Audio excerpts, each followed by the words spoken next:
It was the moment no one saw coming, but everyone felt shift the room.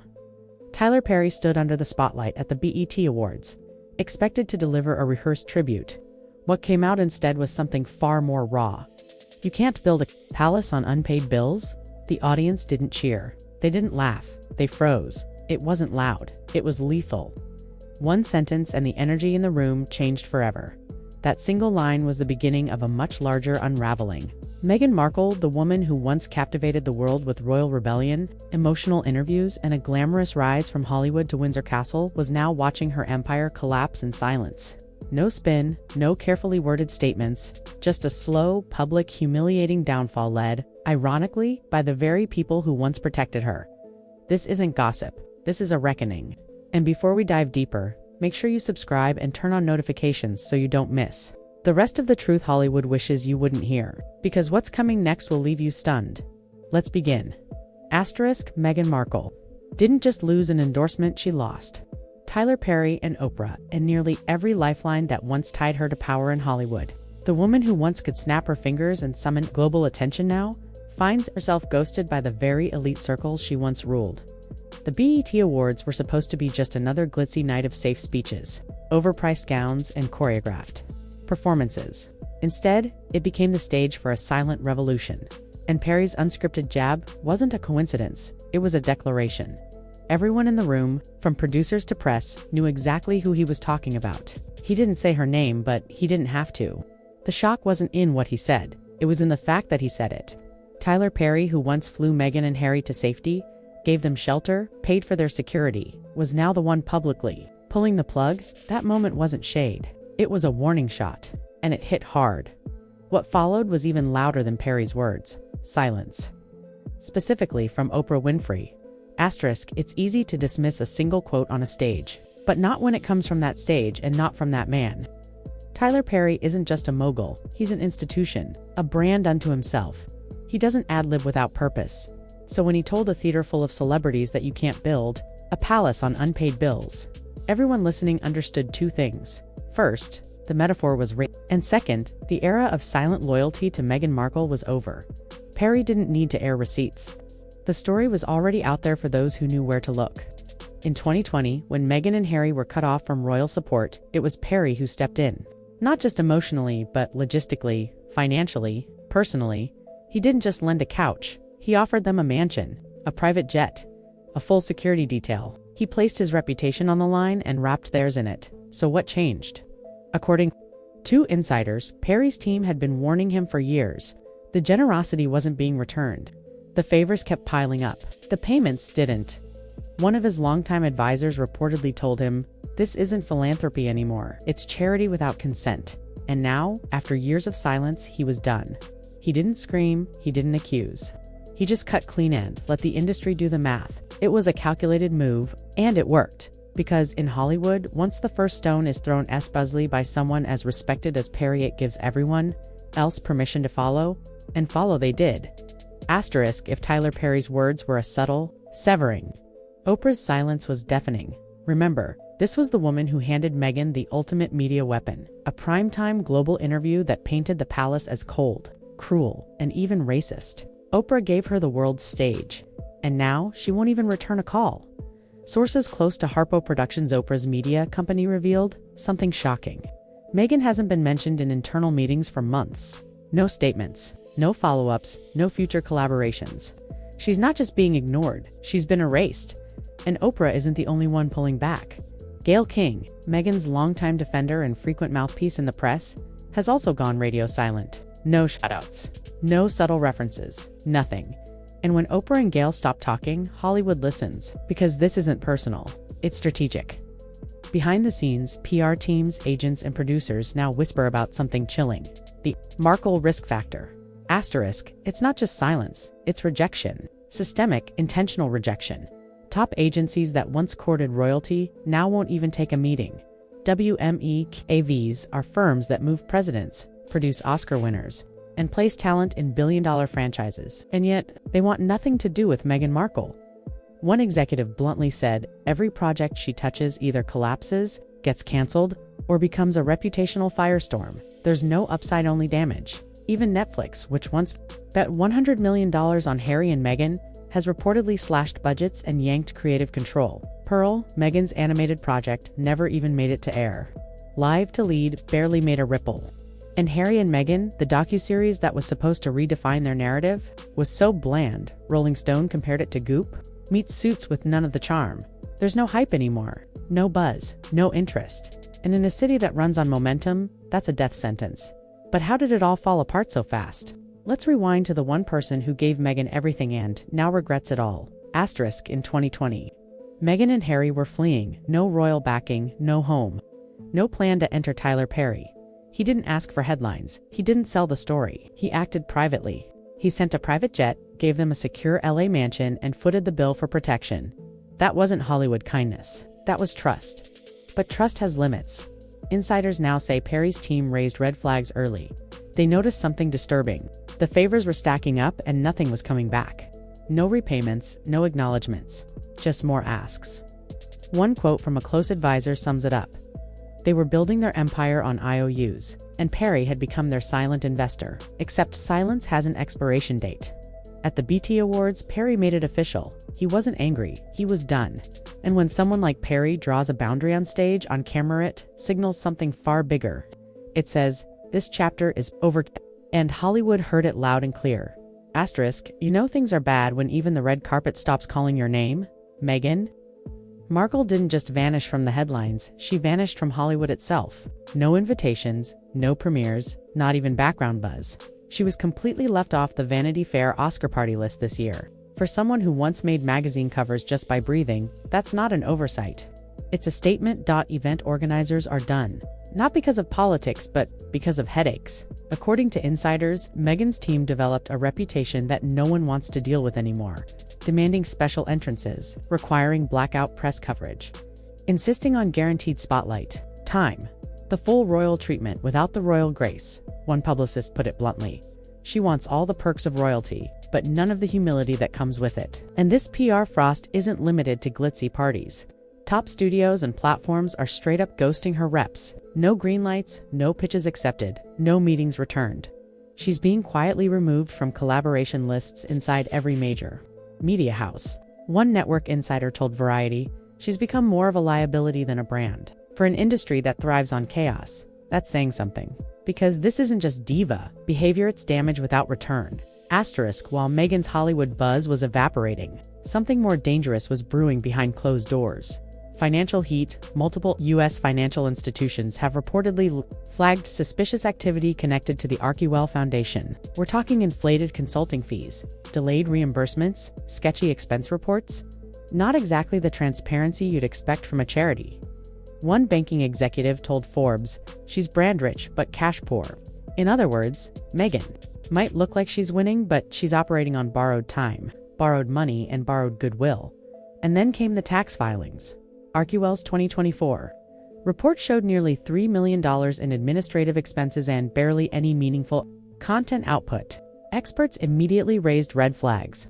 Legal analysts questioned whether half the costs even qualified as nonprofit spending. Personal stylists, high-end travel, media consultants with vague job titles. As one nonprofit watchdog put it, this isn't a charity, it's a celebrity shell, and it's not just speculation. Behind the scenes, legal teams and compliance officers are starting to circle. Whispers of self-dealing are getting louder. And in California, where charity law is strict, and brutal, that word isn't thrown around lightly.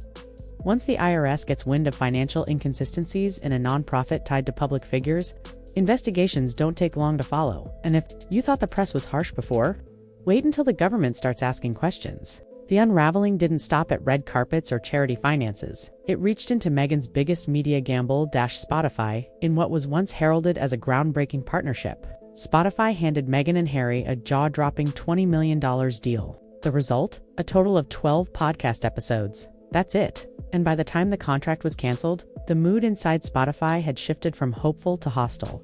One executive didn't even try to soften the blow. In a scathing public remark, they referred to the couple as grifters. Internally, staff said they were exhausted by broken promises, missed deadlines, and unrealistic expectations. Meghan had reportedly overpromised, underdelivered, and when things didn't land, she pointed fingers. Her attempt at a comeback, Confessions of a Female Founder, was supposed to reset the narrative, but it flopped before it even started. Early focus groups found it confusing, self-important, and utterly lacking in authenticity. It barely trended, and for someone who once lit up the global press with a single word, that silence was brutal. But the real issue isn't the failed content, it's the pattern. Failed shows, canceled partnerships, and now legal questions tied to her nonprofit dealings. Because the IRS doesn't care about public perception, they care about numbers, asterisk. According to leaked internal documents reviewed by Bloomberg, Archewell's financial records aren't just messy, they're potentially illegal. Over $2 million in vague administrative costs with little to no visible output. Consultants who moonlight as stylists. Vendors going months without payment. Delayed reimbursements during public controversy, almost as if criticism paralyzed the entire operation and the banks noticed.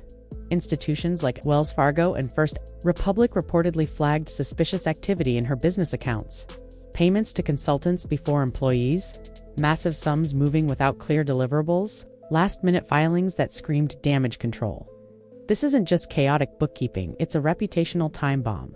One vendor, speaking anonymously to the Daily Wire, claimed they had to threaten legal action just to get reimbursed. Another described sudden payment freezes anytime negative press broke, suggesting the internal panic was affecting basic operations. Nonprofit lawyers are already weighing in. Some are publicly using the term self-dealing, which refers to using charitable funds for personal benefit. It's one of the most serious violations in charity law, and while no formal investigation has been announced, experts say it's only a matter of time, because once you use donor money to prop up a failing brand, especially in California, it's no longer a PR problem, it's a federal one. Asterisk, it's hard to fall from grace when you were once treated like royalty, but Meghan Markle isn't just falling, she's vanishing. Magazines that once fought to feature her now avoid her entirely. Page 6 reported that People magazine, one of the last outlets friendly to Meghan, abruptly dropped a planned cover profile. Why? Internal pushback? Editors feared backlash from readers and advertisers? Meghan Markle had become too polarizing to sell. That says everything. In an industry built on fame, controversy is currency until it starts costing money. And when your brand can't sell ads, pages, or partnerships, it's not a brand anymore. It's a warning label. Even her own team seems to know it. Leaks are constant. Staff turnover is high, morale is low, and her PR firm, it's not even doing crisis management anymore. They're just cleaning up debris, managing fallout, not building image. That shift is critical because the real damage isn't in the headlines. In the silence behind the scenes, the Markle machine is breaking down. The very infrastructure that was supposed to elevate her into an untouchable cultural icon is now eroding, and not even Prince Harry can stop it. Asterisk, for years, Harry was Meghan's ultimate ace, her proof that the fairy tale was real, her bulletproof vest against public skepticism. But even that is changing. Body language analysts. They're a whole industry now make careers off decoding every look, every gesture between the couple. Once interpreted as loving and unified, their public appearances are now dissected for tension, awkward silences, and subtle signs of disconnect. And viewers are noticing. The honeymoon image is gone, the dynamic is different. And in the court of public opinion, even the smallest crack becomes a headline. Worse, their joint appearances no longer generate goodwill. They invite scrutiny, criticism, and ridicule. Harry, once viewed as the rebellious prince who escaped royal rigidity, is now seen by some as a figure trapped in a failing brand. Their partnership, once celebrated, is now questioned. And when even that narrative loses steam, there's nowhere left to hide. Netflix, which once saw them as a golden ticket, is pulling back hard. Budgets slashed. Creative control stripped. One executive reportedly told Deadline, "We expected the crown," and got a daytime blog with royal undertones. Inside the industry, the mood is clear. This isn't prestige content anymore. It's reputation rehab dressed up as storytelling. And that might be the most devastating revelation of all.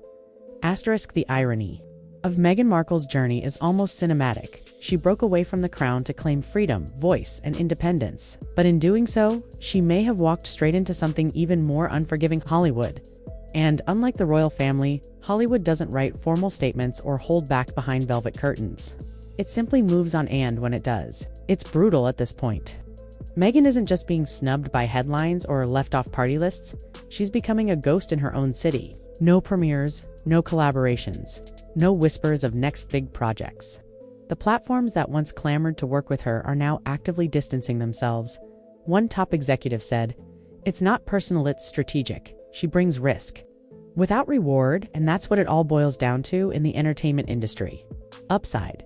With Meghan, there's no more upside, just questions, legal threats, and unfulfilled promises. Meanwhile, Archewell, the brand she built as her next chapter, isn't just flailing in the press. It's staring down a potential audit storm. The IRS hasn't formally announced an investigation, but nonprofit lawyers are openly saying it's inevitable. If even a fraction of what's been leaked proves true. Personal glam squads listed as nonprofit expenses, consultants with unclear deliverables, millions burned with no content to show for it. Then Meghan may be facing more than cancellation. She may be facing charges. That's no longer just a PR problem. That's a courtroom problem. Asterisk. Meghan Markle once had everything. A royal title, a historic marriage, global sympathy. Oprah's platform, Tyler Perry's protection, Netflix's budget, Spotify's trust. And now, one by one, each of those pillars has crumbled. Not with drama, but with distance, with silence, with refusal to engage. The story didn't collapse in a scandalous blaze. It faded out, quietly, under the weight of broken trust.